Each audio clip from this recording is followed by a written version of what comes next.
ते सुद्धा आपल्याला वेळ नाही.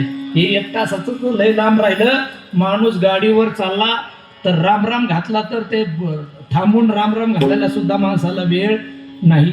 फोन आला तर तसाच कानाला लावतो, वाकडं तोंड करून तसंच चालवतो, पण मात्र थांबून बोलायला कोणालाच वेळ नाही. वेळ नसलेला माणूस काहीच मानायला तयार नाही. आता खेड्यामध्ये आपलं व्यवस्थित चाललंय, आणखी सत्य होतात, कथा होतात, कीर्तन होतात, वर्ष श्राद्धाला दशक्रिया विधीला कीर्तन प्रवचन 10 दिवस सुतक हे सगळं चालू आहे. शहरामध्ये माणसांना वेळ राहिले नाही. मुंबई पुण्यासारखे लोक महाराज ते म्हणते 10 दिवस पुढे सुतक पाळीता, 3 दिवसातच घ्या उरकून. मग ते 3 दिवसात ब्राह्मणालाच उत्तर देते, भाऊ तूच मंत्र म्हण, तूच पूजा कर, तूच भात शिजव, तूच कावळा आण, तूच चमन कर. नाही कोणाचं भेटलंय तर ज्याचं कीर्तन ठेवलंय तिचं. माणसाला वेळ राहिला नाही आणि वेळ नसलेला माणूस हे मानायला तयार नाही. पण नीट काळजीपूर्वक ऐका, आपण ज्या कुळामध्ये जन्माला आलो, ज्या जातीमध्ये जन्माला आलो, ज्या धर्मामध्ये जन्माला आलो, त्या जातीचं, त्या धर्माचं, त्या कुळाचं प्रत्येक व्यक्तीला बंधन असतं. आणि हे बंधन असं सांगितलं जातं की माणूस मेला म्हणजे त्या माणसाचं आपलं संबंध संपला, असं अजिबात नाही. आपण मानायलाच तयार नाहीत महाराज. एवढाले मोठाले ग्रंथ आहेत, 18 पुराण आहेत, 6 शास्त्र आहेत आणि 4 वेद आहेत. मग 4 वेदांनी काय सांगितलंय, 18 पुराणांनी काय सांगितलंय, 6 शास्त्रांनी काय सांगितलंय, हे पाहण्यासाठी माणसाला वेळच नाही महाराज. पण या 18 पुराणापैकी 3 पुराण आहेत, नीट काळजीपूर्वक ऐका. गरुड पुराण, मार्कंडेय पुराण आणि श्रीमद भागवत पुराण. या 3 पुराणामध्ये मरणापूर्वीचं, मरणाचं, मरणानंतरचं सविस्तर वर्णन केलेलं आहे. पण हे पाहण्यासाठी माणसाला वेळ नाही. वेळ नसलेला माणूस हे मानायला तयार नाही. ते म्हणतो कशाचं काय, मेलं म्हणजे गेलं, हे कशाला कीर्तन, कशाला प्रवचन, कशाला अन्नदान, काही नसतं. हे बाबा हे 100% असतं.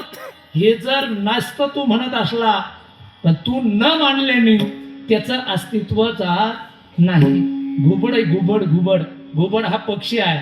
तो कधी उठतो, दिवसभर झोपतो, रात्री उठतो आणि रात्री उठाल्यानंतर तो गिरक्या घालतो, त्याचं भक्ष्य खातो आणि मग दिवस जसा जसा उगायला लागेल तसा तसा परत झोपी जातो. सगळे घुबडं जमले आणि घुबडं जमल्यानंतर घुबडं म्हणले, हे लोक म्हणतात या जगात सूर्य आहे पण 100% सूर्य नाही. काय म्हणले, घुबडं सगळे जमा झाले, म्हणले 100% या जगामध्ये सूर्य नाही.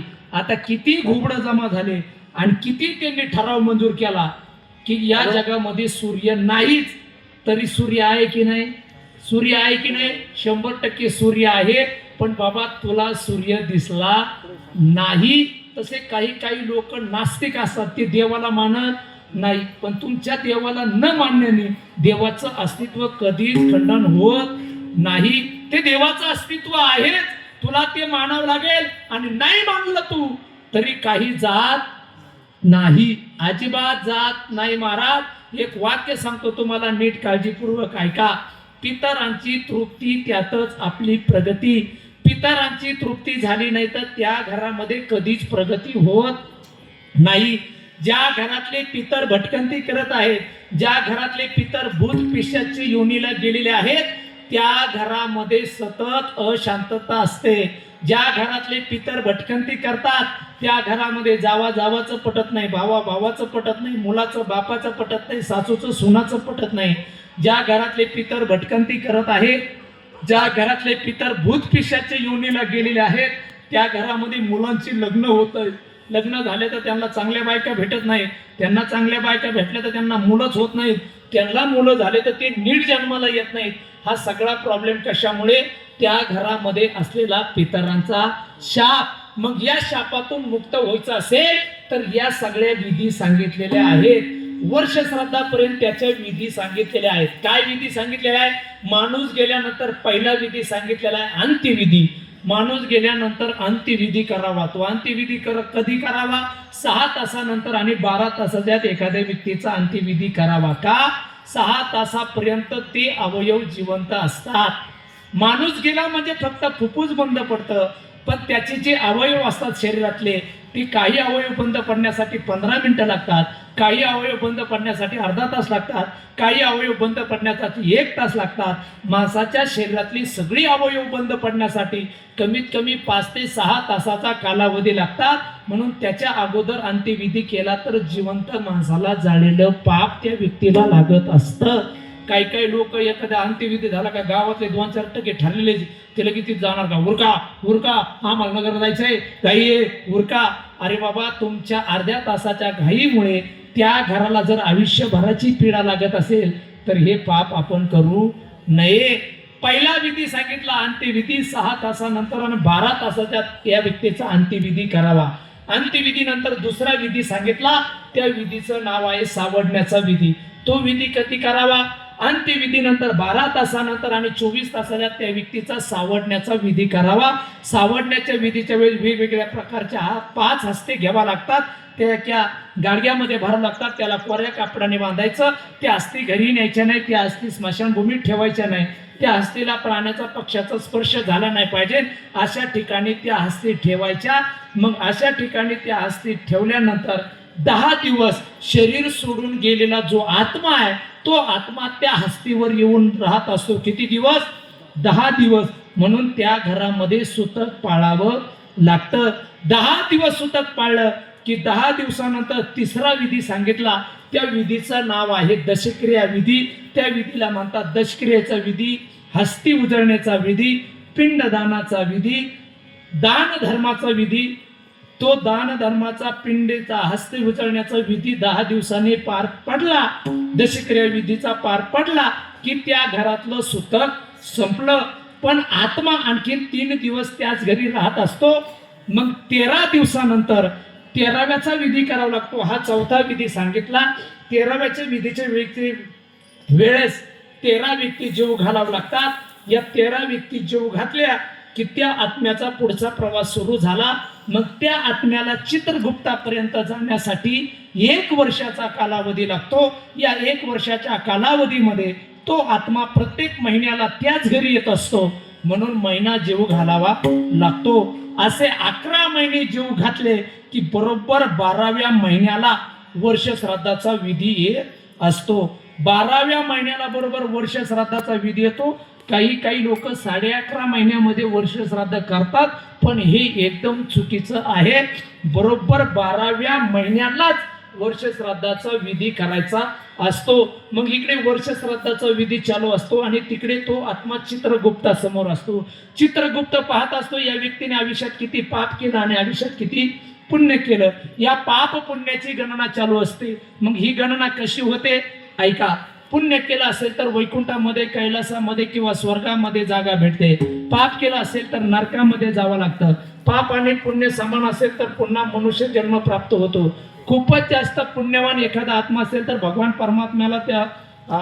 परमात्मा त्या आत्म्याला स्वतःच्या चरणाजवळ जागा देतो. पण खूपच जास्त पापी आत्मा असेल तर त्या व्यक्तीला वैकुंठ, कैलास, स्वर्गामध्ये जागा भेटत नाही, पुन्हा मनुष्य जन्म भेटत नाही. त्या आत्म्याला भूत पिशाच्या योनीला जावं लागतं. आणि मग भूत पिशाच्या योनीला गेलेला आत्मा त्याच घराला त्रास देतो. शेजारच्या घराला त्रास देत नाही, गल्लीला त्रास देत नाही, पाहुण्या रावळ्याचा तर प्रश्नच नाही, पण त्याच घराला त्रास दिल्याशिवाय राहत नाही. म्हणून ह्या सगळ्या विधी व्यवस्थित करावा लागतात. मग पुण्य जर कमी पडलं तर चित्रगुप्त पाहतो हे तर पुण्य कमी पडलंय, ही व्यक्ती भूत पिशाच्या योनीला जाते. मग पुण्य प्राप्त करण्यासाठी चित्रगुप्त पाहतो की याच्या वंशजांनी याच्या दशक्रिया विधीपासून याच्या वर्ष श्राद्धापर्यंत किती दान धर्म केलंय, या सगळ्या दान धर्माचं पुण्य काढलं जातं. त्याच्या पुण्याच्या पारड्यात टाकलं जातं. परिणामी पुण्याचं पारडं जड होतं, पापाचं पारडं हलकं होतं. परिणामी त्या व्यक्तीला भूत पिशाच्या योनीला न जाता वैकुंठ, कैलास किंवा स्वर्गामध्ये जागा भेटते. म्हणून गेलेल्या व्यक्तीच्या पाठीमागे दान धर्म करावा लागतो. मग वेगवेगळी प्रकारची 5 दान सांगितले. कोणती? वस्त्रदान, गोदान, भूदान, ज्ञानदान आणि अन्नदान. वस्त्रदान करायचं, गोदान करायची आणि जमीन दान करायची ब्राह्मणाला. काय करायचं? वस्त्रदान करायचं, 1 गाय दान करायची, 2-3 एकर जमीन दान करायची ब्राह्मणाला. तुम्ही म्हणता महाराज आम्ही कुंठेवर आलो, त्याच्यासाठी मारामाऱ्या चालल्या. ब्राह्मणाला कुठं द्यायचं? त्यानंतर आहे ज्ञानदान. कीर्तन प्रवचन कशासाठी? महाराजांनी मोठ्या गाड्या घ्यावं म्हणून नाही नाही, ज्ञानदानाचं पुण्य लाभावं म्हणून कीर्तन प्रवचन, आणि त्यानंतर अन्नदानाचं पुण्य लाभावं म्हणून अन्नदान. आता वर्ष श्राद्धाचं तुम्ही कीर्तन प्रवचन वर्ष श्राद्धाचं तुम्ही कीर्तन प्रवचन ऐकलं तर निम्म पुण्य तुम्हाला आहे, निम्म पुण्य कोणाला आहे? त्या गेलेल्या व्यक्तीला आहे. अन्नदानाचं पुण्य वर्ष श्राद्धाचं किंवा अन्नदान दशक्रिया विधीचं अन्न तुम्ही ग्रहण केलं तर निम्म पुण्य तुम्हाला, निम्म पुण्य ज्याच्या प्रित्यर्थ ते अन्नदान आहे त्याला ते निम्म पुण्य आहे. बऱ्याच जणांचा प्रश्न असतो, महाराज वर्ष श्राद्धाचं दशक्रिया विधीचं खावा की नाही खावा, खावा की नाही खावा, खावा की नाही खावा.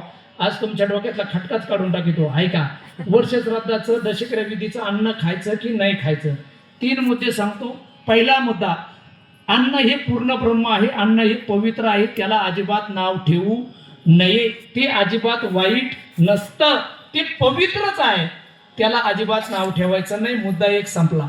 मुद्दा नंबर 2, तो आपल्या घरामध्ये एखादा बारशाचा कार्यक्रम निघाला, मग आपण म्हणतो पाहुण्या रावळ्याला बोला, गावकऱ्यांना बोला, किराणा दुकानातून किराणा आणला, आचार्यांनी स्वयंपाक बनवला आणि स्वयंपाक सुंदर झाला, लोक आली, जेवण केली, जेवण केल्यानंतर लोक निघून गेली. त्याच घरामध्ये काही दिवसानंतर एखाद्या मुलीचं लग्न ठरलं, त्याच पाहुण्या रावळ्याला बोलवलं, त्याच गावकऱ्यांना बोलवलं, त्याच किराणा दुकानातून किराणा आणला, त्याच आचार्यांनी स्वयंपाक बनवला आणि लोकांना आली, लोकांनी मस्त गुलाबजामू खाल्ली, ढिरून हात फिरवले, म्हणले वा वा वा वा लय भारी जेवण होतं, लोक निघून गेली.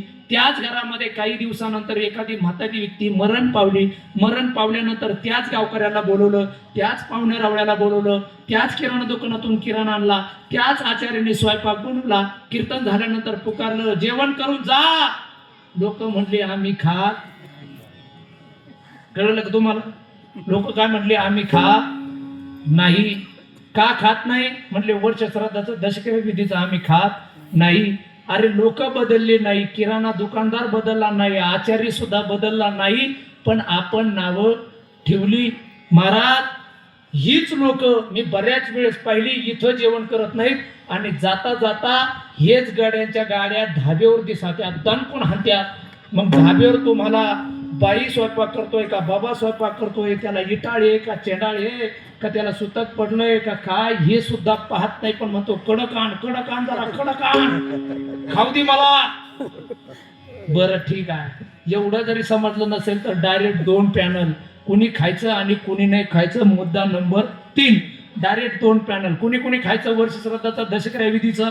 जी माणसं बाहेर कुठे हॉटेलमध्ये जेवण करतात, वडापाव खातात, समोसे खातात, पाणीपुरी खातात, कुणाच्या घरी चहा घेतात, दूध पितात, त्यांनी मात्र 100% वर्ष श्राद्धाचं दशक्रिया विधीचं खायचं. जी व्यक्ती बाहेर कुठे जेवण करत नाही, वडापाव खात नाही, पाणीपुरी खात नाही, कुणाच्याच हातचं कधी खात नाही, त्यांनी मात्र वर्ष श्राद्धाचं दशक्रिया विधीचं खायचं. आता आपण कोणत्या पॅनल मध्ये बसवतो हे ठरवायचं, दणकून हाणायचं. अजिबात माहित नाही काय नाही, माणसाला उगा अन्नाला नाव ठेवायचं, अजिबात नाव ठेवू नये. आता बऱ्याच जणांचा एक प्रश्न असतो, तेवढा एक खटका मिटून टाकीतो, कीर्तनाला बंद करून टाकतो. ऐका, बऱ्याच जणांचा प्रश्न असतो, महाराज कावळा शिवला पाहिजे की नाही शिवला पाहिजे? कोणी म्हणावं शिवला पाहिजे, कोणी म्हणावं नाही शिवला पाहिजे. बरं, दाव्यावरून माणूस घरी गेलो का घरच्यांचा पहिला प्रश्न काय असतो? कावळा शिवला का?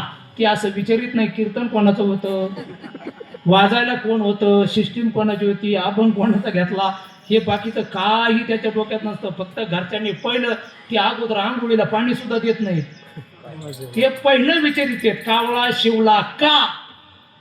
बरं, आपण जर म्हणलं कावळा शिवला तर त्यांनी म्हणा शिवायचं नाही तर काय होईल, लय कादरलं होतं ते, त्याच्यामुळे शिवला. तर आपण जर म्हणलं नाही कावळा शिवला, ते म्हणते शिवचंच कसा, लय कादारलं होतं ते, म्हणजे शिवला तरी कादारलं आणि नाही शिवला तरी कादारलं.